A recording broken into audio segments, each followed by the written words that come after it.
Durant les dècades dels anys 40 i 50 del segle passat, l'exèrcit espanyol va dissenyar i construir una barrera estratègica de defensa que abastava tota la frontera pirinenca, des de Portbou fins a Irún. Dels 10.000 assentaments inicialment previstos, se'n varen acabar construint aproximadament la meitat.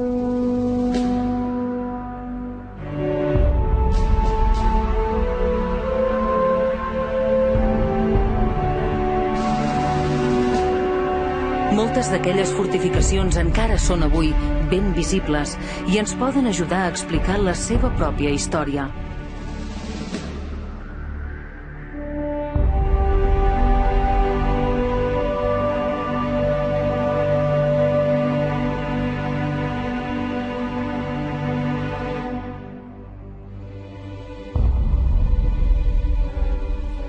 Encara no fa un any que Franco ha derrotat la República i ja té un seriós motiu de preocupació: la confrontació militar que s'estén ràpidament per tota Europa. La guerra llampec que practica la Wehrmacht ha permès a l'exèrcit nazi ocupar la veïna França en poques setmanes, i només l'afinitat entre els règims feixistes i la deplorable situació en què es troba Espanya després de la Guerra Civil fa que el corró alemany s'aturi just a l'altre costat dels Pirineus. En un moment donat, la preocupació de la Guerra Mundial havia tocat Espanya al 100%. Els alemanys estaven en un plan de recuperar el que s'havia perdut a la Primera Guerra Mundial. Qui a ferro mata, a ferro té por de morir. I Franco experimenta el temor i la desconfiança propis de qui ha accedit al poder per mitjà de la força. La organización defensiva del Pirineo nace en un intento de los militares del régimen de Franco de evitar una posible invasión exterior. Dependiendo de las épocas, esta podía venir bien de las tropas alemanas o bien de los aliados. Hay suposiciones como las que también mencionan de que los rusos, no contentos con la toma de Berlín, podrían seguir con la campaña hasta España para volver a recuperar este gobierno.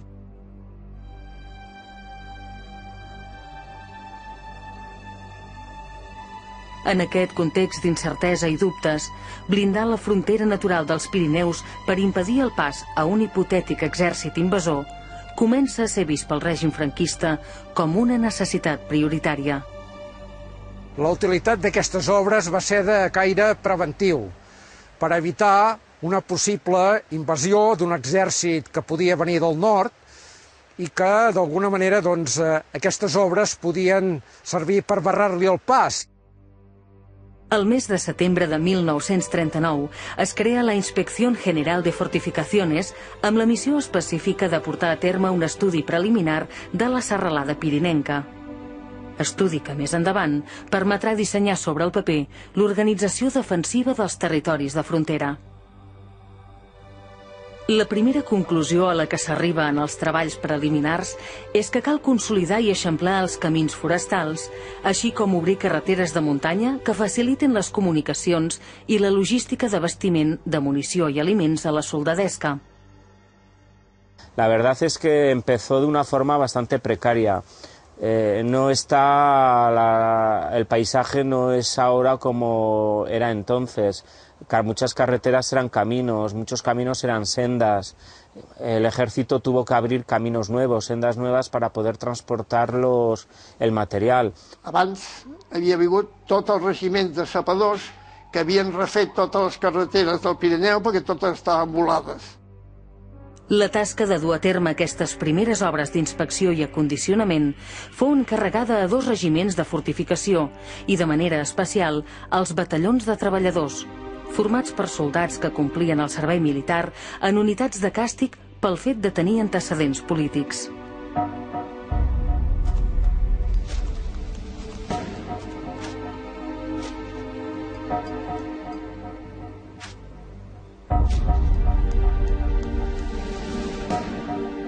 En este campamento residieron durante bastantes años un batallón de trabajadores que trabajó en la construcción no solo de las fortificaciones, sino de las carreteras que necesariamente tuvieron que construirse para mantener comunicado el ámbito fortificado. A banda dels treballs de millora dels camins i les infraestructures, durant els anys 1939 i 1940, aquests batallons de treballadors iniciaren la primera fortificació al País Basc, on la frontera semblava més vulnerable. Una obra coneguda amb el nom de Fortificación Vallespín i que es caracteritza per tenir unes llargues galeries subterrànies. Las fortificaciones más antiguas se construyeron entre los años 1939 y 1940 y fueron diseñadas por el coronel Vallespín. De ahí que esta parte de la fortificación, que es la parte más antigua de la Organización Defensiva del Pirineo, se denominara Fortificación Vallespín. Octubre de 1940. Franco rep el primer revés important en una decebedora trobada amb Hitler a Hendaia. Si al dictador li quedava algun dubte, ara ja sap que farà bé de no refiar-se de ningú, tampoc dels altres feixistes europeus. El règim de Franco tanca files i amb la seva falsa neutralitat aconsegueix mantenir-se al marge del conflicte mundial. Any 1942. La Guerra Mundial comença a fer el tomb. Quan les tropes aliades aconsegueixen fer-se fortes al nord d'Àfrica, Espanya queda atrapada entre dos bàndols. Els aliats assetjant l'estret de Gibraltar i els nazis controlant la cara nord dels Pirineus. Llavors els americans desembarquen al nord d'Àfrica i els alemanys ocupen tota França. Estem parlant de l'any 42, novembre del 42. Això és un canvi completament per a Espanya, perquè llavors Espanya estava emparedada entre un exèrcit i l'altre exèrcit, sense saber els plans estratègics d'aquests dos països, no d'aquests països, dels països. En la següent ordre general d'operacions previstes, datada a novembre de 1942, l'Estat Major Central es fa ressò del perill que pot arribar des de l'altra banda de la serralada pirinenca. La situación actual de Francia pudiera determinar que elementos de distintas procedencias, ya sean fugitivos de los alemanes, franceses que quieren evitar el ir a trabajar a Alemania, rojos españoles refugiados en Francia o ideólogos de tendencia marxista, intentaran penetrar en España por la frontera francesa, incluso con armamento, para, en combinación con los rojos refugiados en los montes fronterizos, provocar desórdenes en nuestra patria.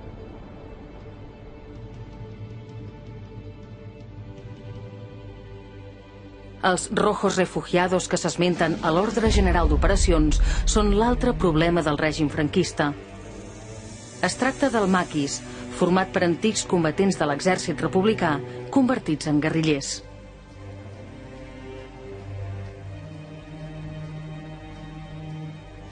De tant en tant venia un avís de la Guàrdia Civil de Planoles dient que hi hagut una filtració de què passarien uns maquis.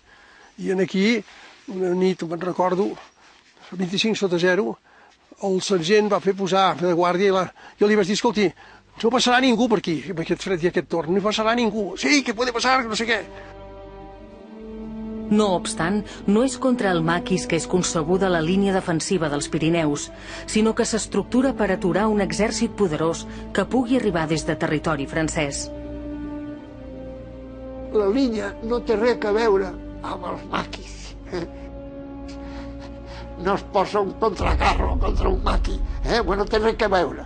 Aquesta línia és per defensar-se d'un exèrcit potent que havia de venir del nord, un exèrcit que podia venir per les carreteres, per la muntanya, i per això es fan obres també antitanc. No és una obra contra els maquis, gent de grups reduïts o que poden anar a peu per la muntanya, sinó un exèrcit poderós.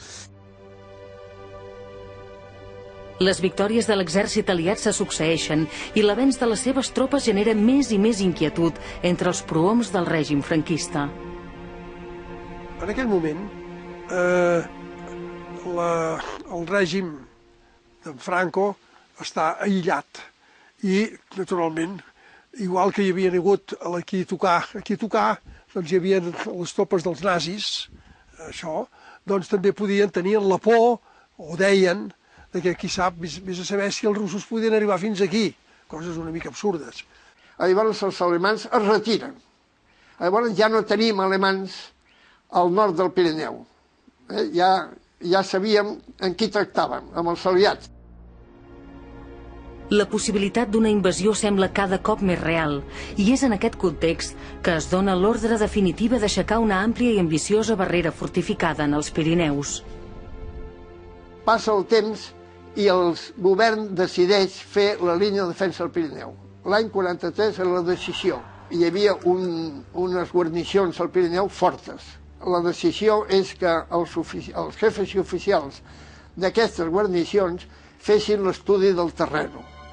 Aquests projectes, immediatament, va haver una direcció que es va establir a Saragossa, una direcció que era la coordinadora de tot aquest moviment que estem parlant. Una espècie de secret, perquè l'ordre era que es fes aquest estudi, però de paisà.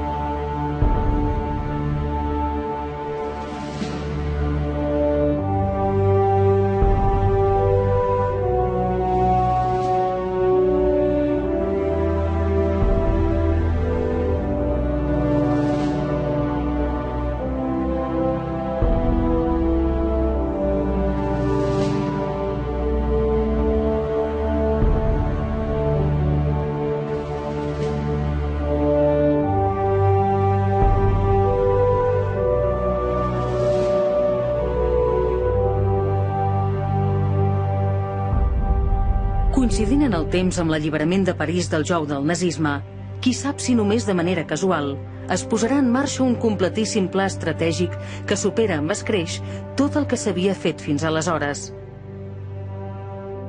Un pla que es coneix amb el nom de Instrucción C-15.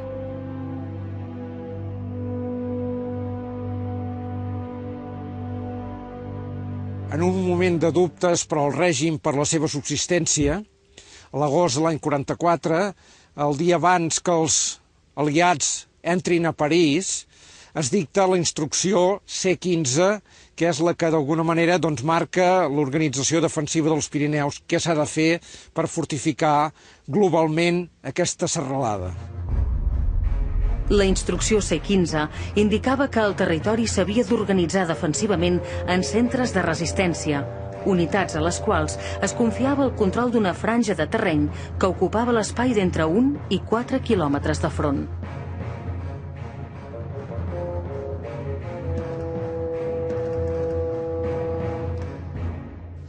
Un centre de resistència és un espai territorial que s'ha de defensar amb un batalló d'infanteria, en total serien uns 600 homes, contemplava la construcció de 96 centres de resistència a Catalunya, 20 a Aragó, 36 a Navarra i 17 al País Basc. El nombre de centres de resistència variava en funció de les necessitats estratègiques, de les vies de comunicació i, sobretot, de l'orografia. En Aragón es donde menos asentamientos defensivos se construyeron, por el hecho de que Aragón es la comunidad en la que posee las cumbres más elevadas, los pasos más difíciles de montaña, con lo cual una posible penetración desde Francia por tropas enemigas era muy dificultosa. Un centre de resistència ideal seria 4 quilòmetres per 3 quilòmetres, 4 per 3, i tindria un batalló de 4 companyies. Les 4 companyies són la companyia de Pla Ramaixó, la companyia i 3 companyies de fusileros. A cada centre de resistència se li adscrivia la força d'un batalló d'infanteria. Es va preveure també que en cadascun d'ells s'hi alçarien un nombre variable de búnquers. En principi, el pla general contemplava la construcció de 10.000 obres al llarg de tot el Pirineu, 6.000 a Catalunya, i d'aquestes 6.000 obres que es van projectar a Catalunya se'n van construir la meitat. La Organización Defensiva del Pirineo contó en lo que es el territorio navarro y guipuzcoano un total de 2.800 búnkeres previstos, de los cuales se llegaron a construir un 60%, es decir, aproximadamente 1.800.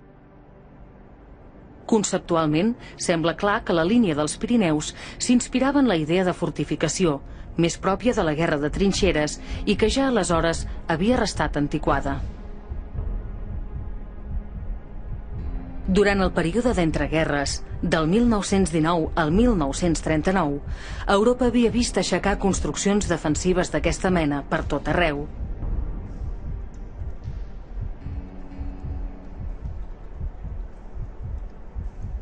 S'havia fet la línia Mannerheim a Finlàndia contra Rússia, s'havia fet la línia Gustav a Itàlia, la línia gòtica, la línia Valdalpina havien fet abans de la guerra els italians amb Àustria, la línia Metaxes, la línia Atlàntic feta pels alemanys, agafant moltes peces de la línia Maginot. El principal referent era la línia Maginot, que l'exèrcit francès havia iniciat l'any 1922 al llarg de la frontera que el separa d'Alemanya. Si bé, a diferència d'aquesta, la barrera defensiva dels Pirineus fou concebuda com un sistema en profunditat. La línia Maginot francesa era una línia d'una categoria impressionant, no acabada quan va començar la Guerra Mundial, que era lineal, amb poca profunditat, però els alemanys ja la línia sofrida l'havien fet més profunditat. Això és el que aquí es va decidir. La línia estudiada per Espanya tenia una zona avançada, una zona de resistència i una zona de reacció. Tot això, en profunditat, són de 14 a 20 quilòmetres. Tanmateix no és comparable la línia Maginot amb la dels Pirineus, ja que l'abismal diferència de mitjans humans, materials i tècnics deixa el projecte franquista en molt mala posició. Porque entonces no había ninguna maquinaria allí. Todo era base de pico y pala. Allí no había maquinaria, ninguna. El artificiero, a la hora de preparar las cargas, pues el tío me apretaba el fulminante, sujetaba la mecha contra el fulminante con los dientes. Y claro, a nosotros nos habían advertido de los peligros de manejar los explosivos, sobre todo los fulminantes. Digo, pero por Dios, ¿cómo haces esto así? Digo, el peligro que te expones. Bueno, el hombre era un minero asturiano y muy competente. Y el tío me estuvo escuchando en silencio, muy atento, y al final de mi perorata, pues dice, de acuerdo, mi sargento, deme los alicates. Digo, ¿cómo? ¿Que no hay alicates? Pues no había alicates. Y no los hubo mientras estuve ahí. Pero lo que son las cosas, y al final yo llegué a morder també i apretar con el fulminante. L'únic element en comú de totes aquelles construccions és que es mostraren poc o gens eficaces per aturar les embestides de l'aviació moderna o dels potents carros de combat. No havia servit de res ni la línia Siegfried ni la línia Maginot, els dos defenses que s'havien fet per part dels alemanys en una banda i per part dels francesos per l'altra. Aleshores, i amb el fracàs de la sòlida línia Maginot com a precedent, hom es pregunta com és que el franquisme va insistir en aixecar aquella arcaica barrera defensiva als Pirineus? La línia Maginot, que tenia molta més profunditat, va demostrar que no servia per res i, per tant, aquesta obra que va fer Franco doncs ja va sortir amb mal peu. Ara, en realitat, va servir per entretenir tota una sèrie de regiments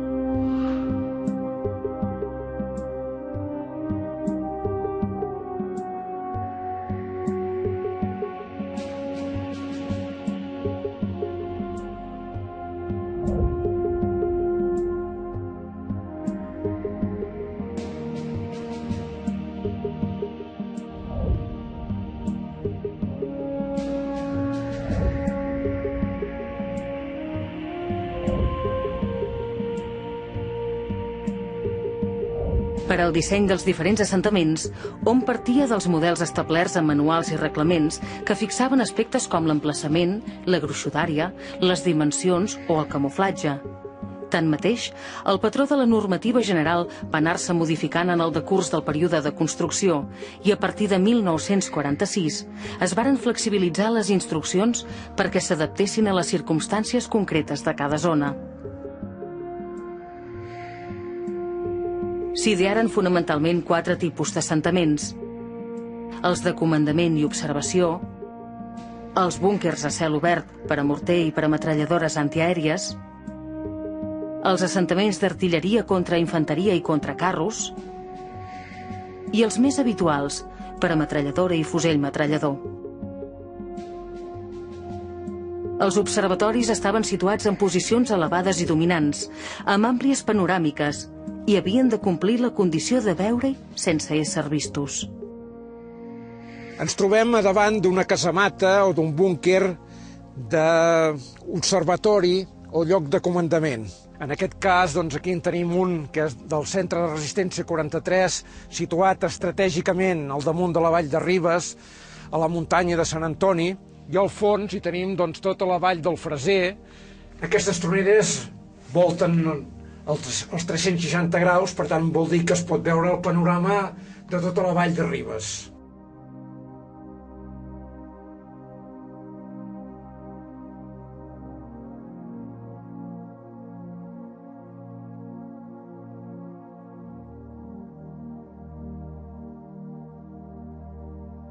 Nos encontramos en el puesto de mando de la Organización Defensiva de Gaintxurizketa. Desde aquí, la persona al mando del batallón impartía sus órdenes a todos los búnkeres para rechazar cualquier invasión que pudiera venir de la frontera.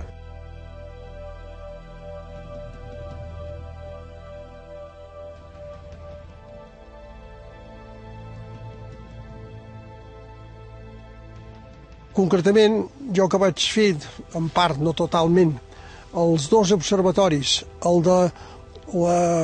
torrent de la Font dels Avets, tocant a Toses, i el de Pedra Picada, de 2.000 metres d'alçada. Allà hi pujàvem amb unes mules, carregant els sacs de ciment, i com que hi havia neu, jo hi posava els esquís i després baixava esquiant. Era molt important que l'observatori tingués la capacitat de poder, en un lloc difícil de poder abastar amb unes bales, poguessis tenir el màxim de visibilitat, que podia ser d'un sol lloc o de 2 llocs.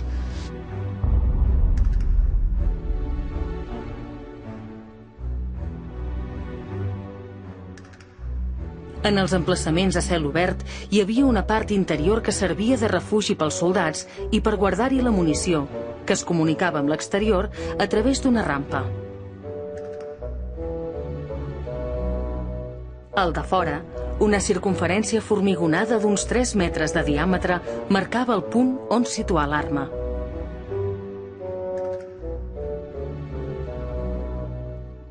Per als emplaçaments de metralladores antiaèries, normalment una Oerlikon de 20 mil·límetres, també s'escollien posicions elevades amb una gran amplitud de batuda de tir.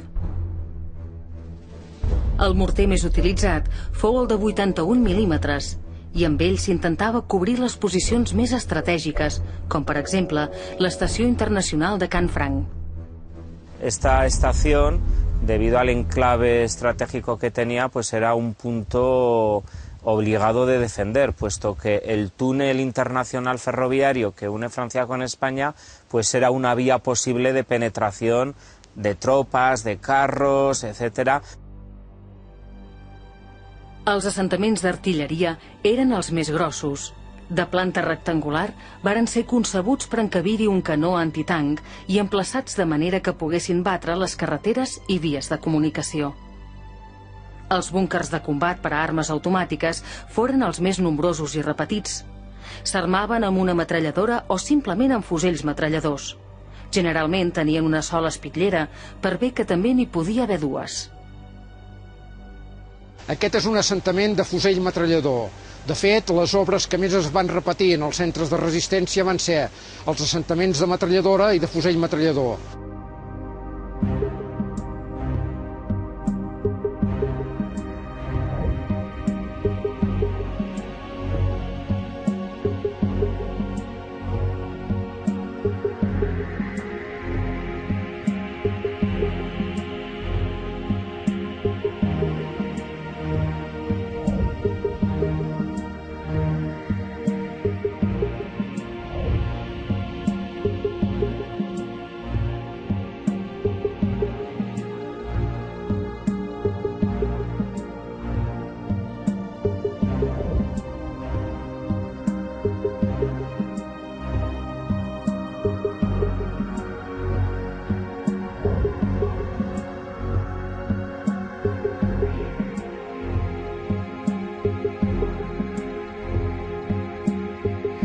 Tenint en compte el gran nombre d'assentaments planificats, que arribaven a la xifra de 10.000, la Junta de Defensa i Armament optà per obrir una fitxa individual per a cada búnquer on s'hi assenyalava la situació precisa en el mapa, les característiques de l'armament, la missió assignada o la cobertura de tir.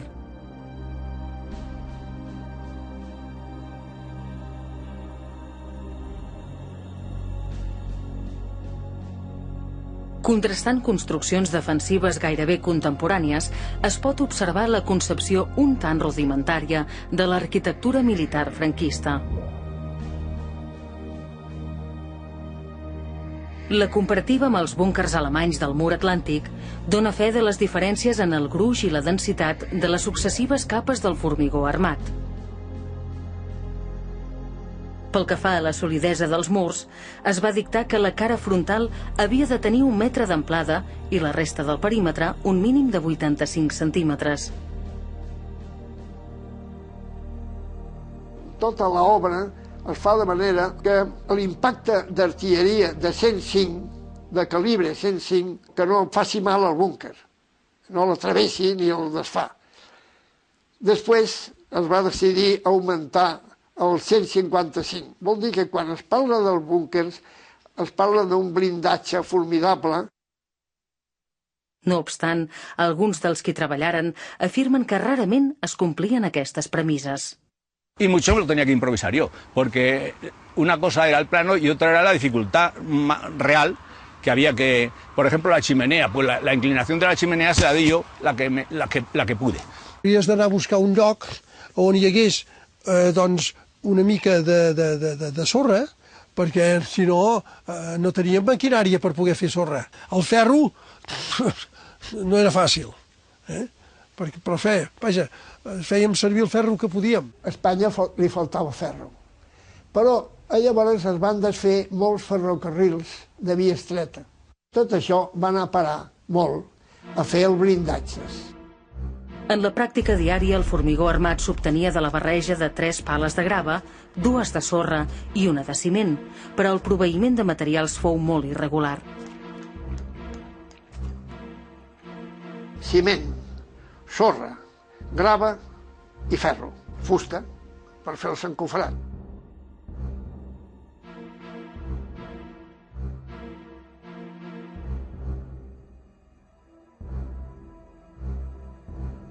És molt important evitar que la gelada destruís el formigó, perquè, esclar, si abans que fragui amb la humitat, l'aigua, es gela, desfà el formigó. Per tant, havíem posat uns bidons, els omplíem de neu, pujàvem llenya, allà dalt la pedra picada, concretament, perquè allà no hi havia arbres, i fèiem foc, i aquell foc escalfava amb l'aigua i fèiem el formigó amb aigua calenta. En alguns llocs el ciment escassejava i desapareixia misteriosament, a vegades com a moneda de canvi per extraper-lo, mentre que en d'altres llocs es deixava fer malbé. El fet és que la resistència del formigó era diversa i presentava seriosos dubtes. Els capitostos del règim semblen haver pres consciència de la poca solidesa de les fortificacions i de l'escassa resistència que oferirien, sobretot davant d'un atac amb artilleria pesada. Així ho dona a entendre el següent paràgraf extret de la Instrucción General número 1 de juliol de 1945, que fa referència a les normes específiques de construcció i que destila un cert aire de justificació i fins i tot de resignació. La protección de los enclaves ha de buscarse en la diseminación, ocultación, enmascaramiento y pequeñez, más que en la robustez de la coraza. I és que allà on no arribava el pressupost o els mitjans materials, calia sortir del pas fent servir la imaginació per aconseguir almenys un bon camuflatge. Per al camuflatge s'utilitzaven les pedres de l'entorn i allà on es podia, hom semienterrava o excavava les fortificacions a la roca, imitant en la construcció les feixes dels pagesos i les barraques de pedra seca del camp.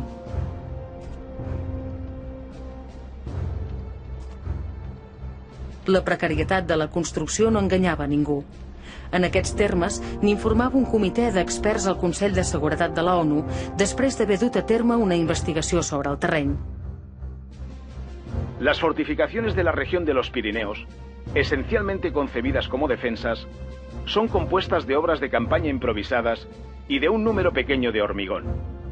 Serán sin duda eficaces contra los ataques de fuerzas provistas de armas ligeras, pero poco efectivas contra ejércitos bien equipados. El 27 de maig de 1947, Franco visita en secret les obres que es porten a terme a la Collada de Toses, a la província de Girona. Allà és rebut, entre d'altres, pel comandant José Luis Aramburu Topete, antic membre de la Legión Azul a Rússia i que mana el batalló de sapadors encarregat de les obres. El comandant era Aramburu Topete. Després va ser tinent general, cap de la Guàrdia Civil, i va ser el que va detenir en el Tejero. Era una persona honesta que sabia el que es feia.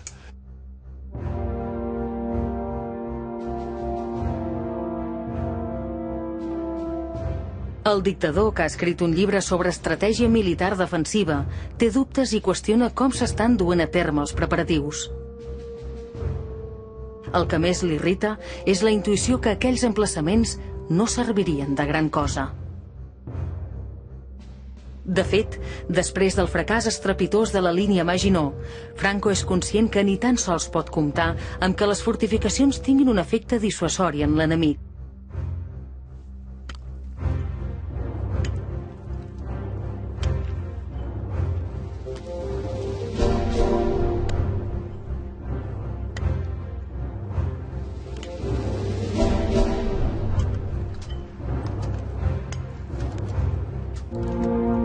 Insegur, disgustat pel que veu, interroga el comandant Aramburu Topete.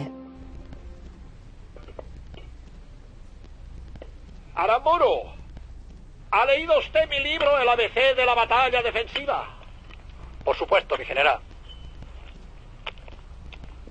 ¿Y usted cree que esto se parece a lo que se dice en el libro?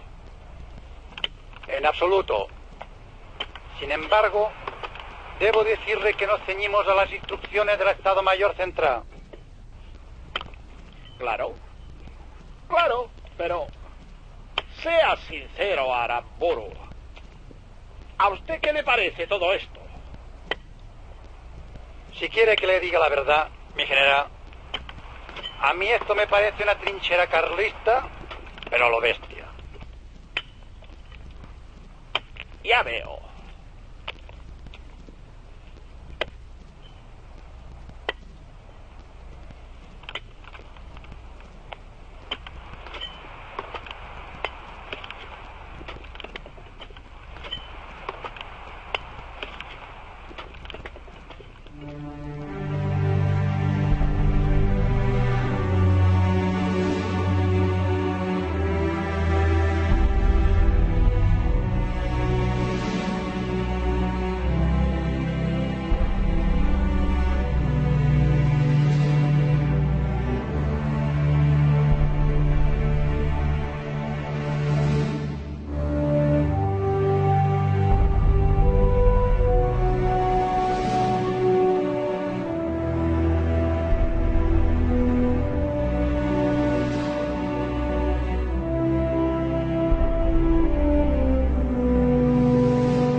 constructors d'aquesta obra de fortificació van ser soldats de lleva. En l'època que es va construir ja no existien els batallons de treballadors. Se especula o se dicen muchas veces que en esta línea defensiva se trabajó en plan trabajos forzados con prisioneros de guerra. Es totalmente falso. Una construcción que se construye como secreto militar, nunca puedes meter personal enemigo a tus ideas, con lo cual siempre fueron soldados de reemplazo. Els xicots que van fer això eren nois de l'estat espanyol, diguéssim, mobilitzats, no eren presos ni el que fos, eren soldats de quintes. Eren soldats que d'alguna manera formaven part, com si diguéssim, d'una empresa militaritzada de construcció, que es movien d'un lloc a l'altre per la zona dels Pirineus. Yo de guardias de cuartel así no he hecho nunca. Yo tenía ya un fusil que me le dieron cuando la instrucción y aprendí a tirar tiros allí y todo eso, y después de fusil nada, allí estaba el fusil y nada. O sea que de mil y nada, aquello era trabajar. Encarregar les obres a una empresa civil era inviable econòmicament i estratègica. El cost d'aixecar un assentament era fins a 4 vegades inferior si les obres eren dutes a terme pels mateixos soldats. Òbviament, es va optar per la solució més econòmica. El 45, 46 i 47 es treballa al 100%. 12.000 sapadors repartits a la frontera, apoyats amb les unitats de guarnició que també donaven apoyo. Tots aquests estan treballant i estan treballant fort. I el 48 s'acaben els pressupostos, es redueixen els pressupostos, es redueixen les unitats. Per als soldats de les primeres lleves després de la Guerra Civil, molts dels quals varen acabar fent 3 anys de servei militar a causa de la manca d'efectius humans, les condicions de treball en les fortificacions dels Pirineus foren penoses i hagueren de suportar la intempèrie i l'escassetat de roba i de menjar. Porque era joven y podías con todo, pero lo pasamos mal, en todos los conceptos. Las condiciones podemos pensar que eran bastante duras. Si pensamos que en otoño de 1944 es cuando empiezan las obras, también el clima cambia mucho. Los inviernos de aquellos años a los de ahora ni se parecen en nada, con lo cual nos hace pensar que toda esta gente que estuvo trabajando en estos asentamientos, pues bueno, pues no lo debieron pasar francamente bien. Una camisa, un pantalón y a tirar para adelante. Sí, pero de ropa interior no tenías que tener tú.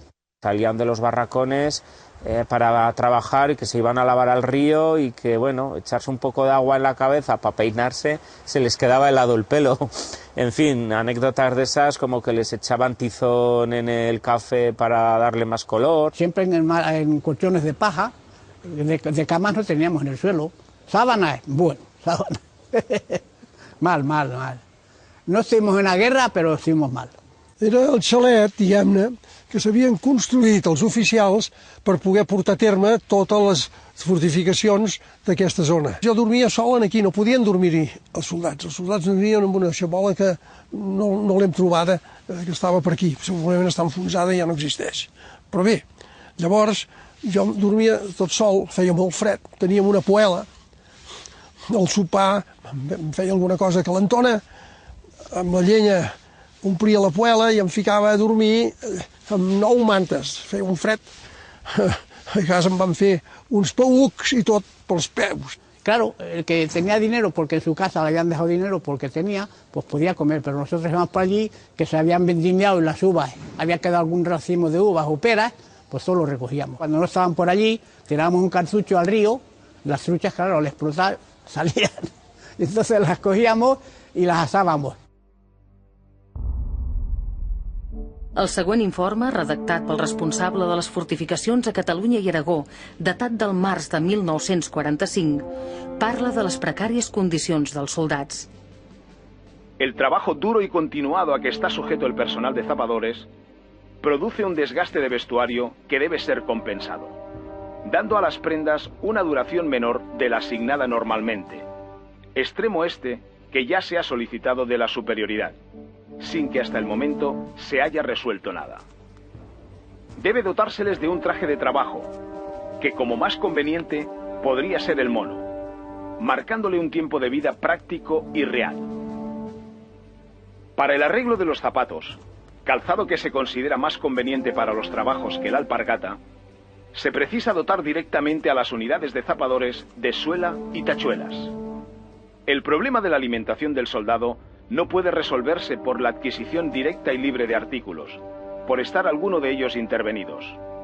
Y solamente con el suministro por intendencia puede resolverse facilitando patatas, arroz y legumbres, y elevando la dotación por lo que a la fuerza de trabajo se refiere, de 100 gramos por plaza hasta 150. Per a moure els materials es feien servir camions gairebé inservibles de tan obsolets, i per als punts més elevats o inaccessibles s'utilitzava el recurs tradicional de les mules.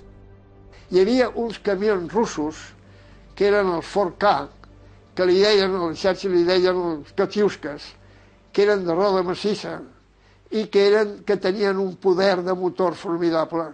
I aquests eren els que feien els grans moviments de materials. El més era a base de mulos.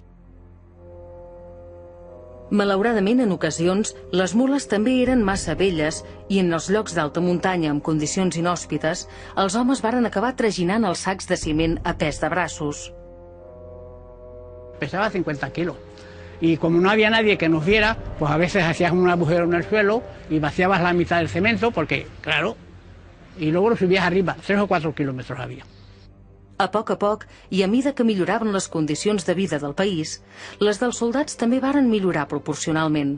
L'any 49-50 les coses han canviat bastant. La gent no passava gana. Trabajábamos por la mañana, pero las tardes eran libres ya. Y entonces la gente tenía libertad para irse a canfrar, ¿no? Los que no estaban de guardia, los que no estuvieran de servicio.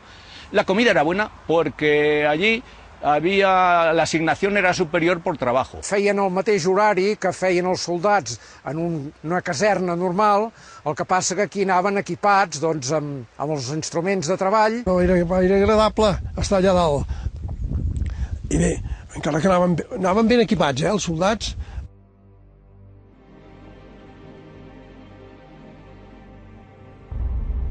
Les expropiacions arbitràries de terrenys particulars per a l'emplaçament dels búnkers fou en molts casos l'origen de malestar veïnal.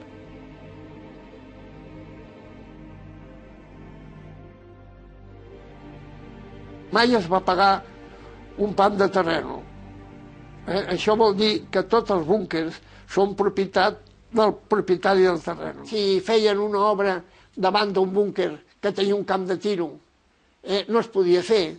Si volien tallar arbres que treia la dissimulació, tampoc es podia fer, tenia que fer amb permís.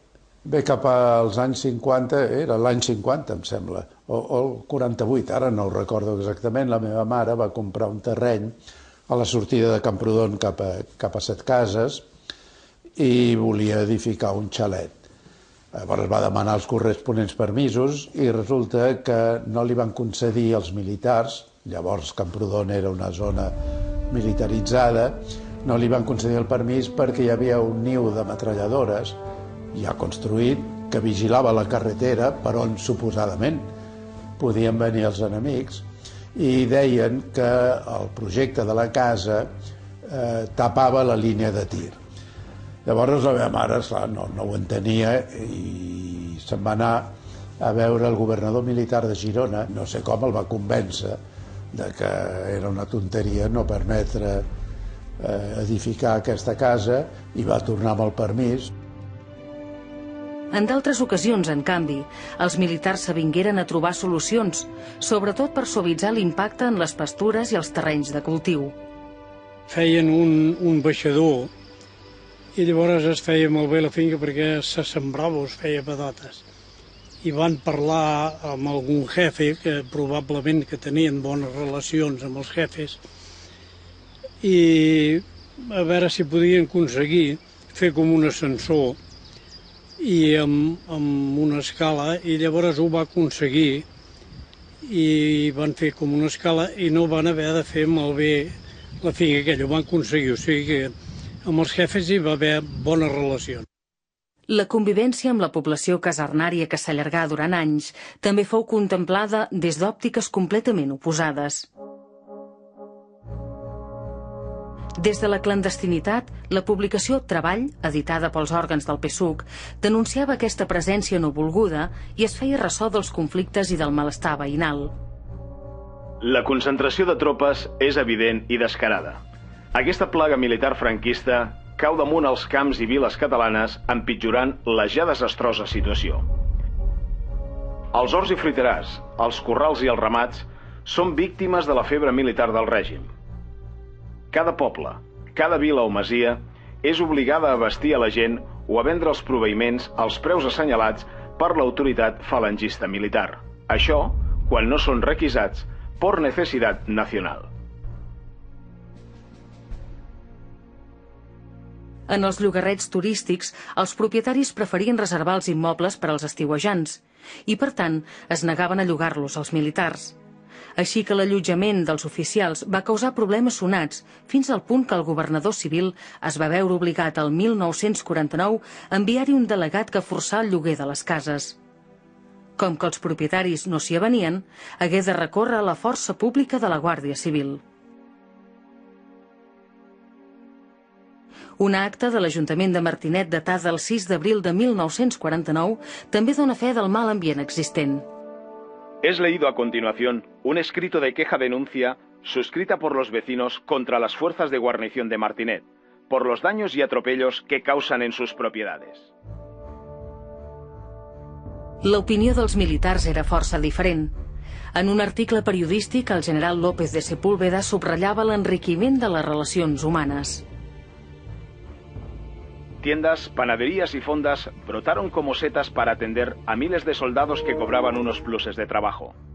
También se celebraron muchas bodas, ya que las relaciones entre civiles y militares eran muy cordiales.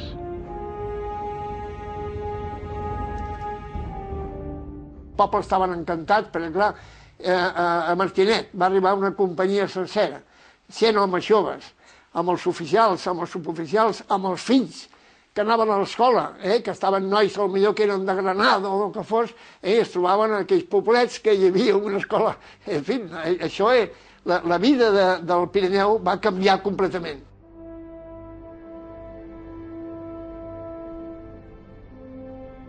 El punt de vista que la convivència entre civils i els joves soldats fou bona la corroboren amb els seus records alguns veïns d'aleshores. Tenim moltes anècdotes en el sentit que es feia campionats de futbol militars, molts soldats que jugaven a la Seu d'Urgell o a Puigcerdà, aquí a Martinet també hi havia un equip, en fi, i els veiem i més o menys teníem relacions amb ells. Sí, va ser correcte, amb els soldats, amb els oficials, amb tot, la gent d'aquests pobles. Aquí a Martinet hi va haver 16 matrimonis entre soldats i noies potser no de Martinet exactament, però dels poblets al voltant sí. N'hi havia una que es veu que havia quedat en estat una mica precipitadament i seguia el camió que s'emportava els soldats. Això ens ho van explicar uns vells del poble. I llavors el sergent Alferes, que manava el camió, el va fer parar i va dir a aquell soldat: què vol dir això? Diu: és que poder sí que és el meu, i doncs baixa i et quedes aquí. Li va tirar la maleta per terra i es va quedar.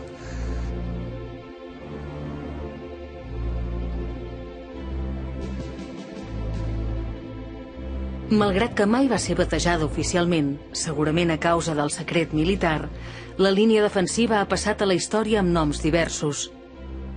En l'actualitat, els més coneguts són els de línia P o línia Pirineus. Tanmateix, d'altres qualificatius de marcat caràcter burlesc han estat tan o més populars.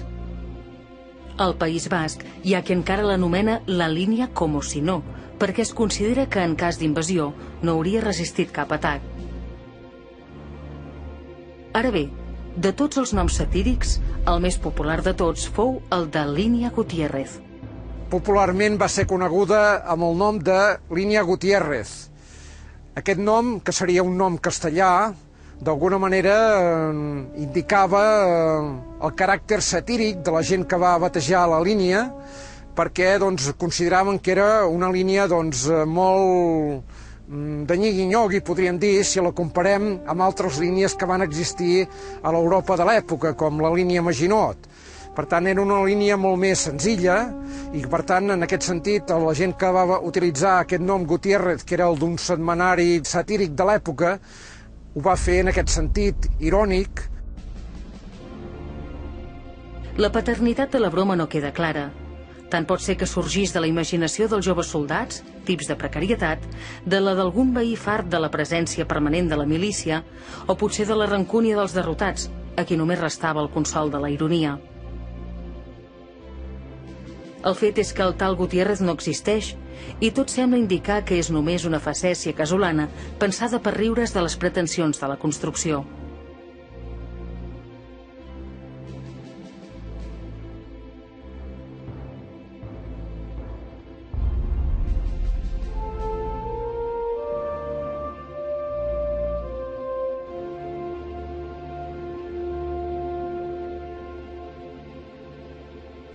En deien línia Gutiérrez en to despectiu.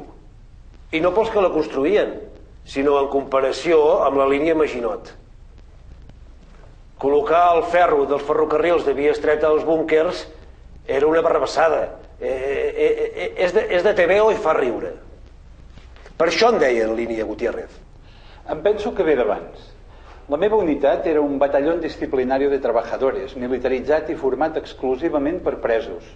La seva missió eren els treballs forçats. En aquell lloc tan inhòspit i deshabitat, i construïem unes fortificacions de cara a França.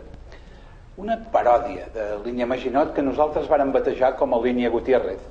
Era tan prima i tan dèbil que si hagués hagut d'entrar en servei no hauria resistit ni la primera bomba.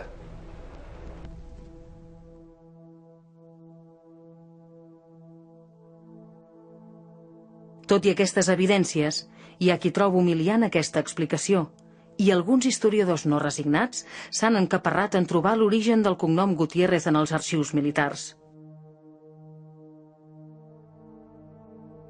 No t'hi encaparris, noi, que per molt que busquis no el trobaràs pas, aquest Gutiérrez.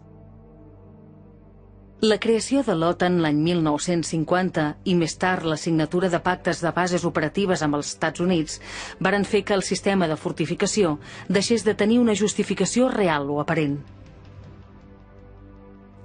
Malgrat tot, s'hi seguí treballant, sobretot fent tasques de manteniment, fins a finals dels anys 50, més per mantenir ocupats els batallons de sapadors que per cap altre motiu. L'any 52-53, la línia estava ben morta des del punt de vista de construcció. Ja no es feia res. Només que quedaven aquestes unitats que feien una mica la conservació, mantenir la dissimulació, en fi, tot això. I l'any 60, aquestes unitats van desaparèixer. Pudieron llegar hasta el 58, 1958, 56, 58 más o menos. Hemos encontrado en muchos asentamientos fechas grabadas en el hormigón. Se abandonaron sin llegarlas incluso a terminar. Estaban todas cerradas con puertas blindadas, rodeadas de alambradas y no se llegaron a terminar. La prueba la tenemos en muchos de los asentamientos en los que vemos los encofrados de madera o, como en el caso donde nos encontramos, que se abandonaron los sacos de cemento. Durant 3 dècades, els militars seguiren fent inspeccions i reconeixements de l'estat de les fortificacions, però al final se'n varen despreocupar del tot. Els enviaven a fer reconeixement i li donàvem unes fitxes i daven aquest i aquest. Per exemple, 10 búnkers que sabíem repartir. Llavors el capità mirava com estaven aquests búnkers. Si continuaven igual, si estaven tapats, si s'havia fet alguna cosa al voltant que no convenia, fins al que fos, i donava informació. Però això, l'any 85, es va acabar. Vull dir que la línia després va quedar completament abandonada per l'exèrcit. Abandonada. Actualment han quedat abandonades al costat d'una carretera, en un camí de muntanya, moltes vegades són cobertes de la vegetació, cobertes per la terra, i per tant, com que ningú ha reclamat, han quedat abandonades. Han passat gairebé 30 anys des que l'exèrcit deixés completament davant de la línia Gutiérrez i es desentengués dels seus vestigis, però des de l'estament militar es manté encara el secret, quan no la negació directa de la seva existència. La primera experiència desagradable que vam tenir és que quan vam escriure a la Defensa Nacional a Madrid ens van contestar que aquesta línia no existia. Llavors és que és perquè li deien la línia Gutiérrez i era un nom fals o és que encara avui és un secret militar i que no es pot divulgar. El gruix de documents que donen fe de la construcció de la línia es troben dipositats a l'Arxiu Militar d'Àvila i encara avui són considerats material classificat i no poden ser consultats. Per sort, les fortificacions mai van ser armades ni varen haver d'entrar en servei.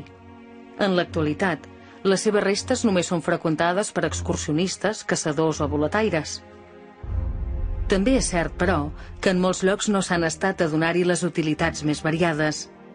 Han servit de magatzems de contrabandistes, d'estables pel bestiar, com a refugis de pastors i transhumants, de sils pel farratge, de garatges agrícoles, d'espais per al cultiu de xampinyons i fins i tot com a habitatge per a captaires. Nik uste dut bunkerrak dokumentatzea eta katalogatzea garrantzitsua dela, azkenean gure mendietan daudelako eta gure ondarearen parte direlako, eta badut uste gainera erabiltzen aldiren zerbaitetarako, ez? Helburu turistiko, kultural edo artistiko batekin erabiltzen aldirela oraindik. Des del punt de vista històric o arqueològic, els vestigis de les construccions del sistema defensiu pirinenc tenen un valor inqüestionable i resten com a testimoniatge mut d'una època marcada per l'autarquia i per la militarització de la societat.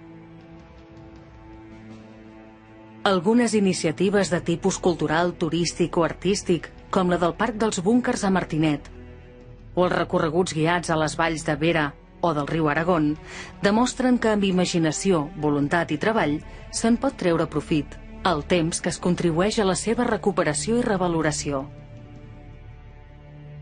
El Parc de Búnkers és un centre d'interpretació sobre la línia P, tracta de poder recuperar aquest patrimoni i fer-ne partícip a tots els visitants que ens venen a conèixer. Nik egiten dudana da, nidoetan kamera ilunak sortu eta kanpoko irudiari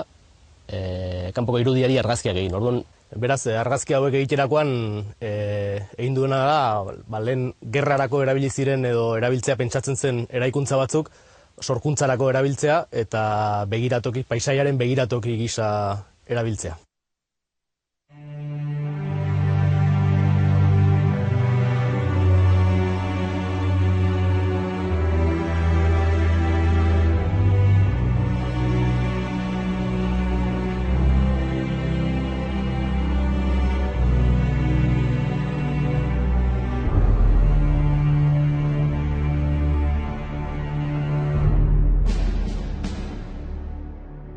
Els fortins de Franco han esdevingut fites de la memòria a la vora de carreteres i camins de muntanya i formen part del paisatge històric de les terres pirinenques de frontera, amb la mateixa presència que els dòlmens i els menirs de la prehistòria.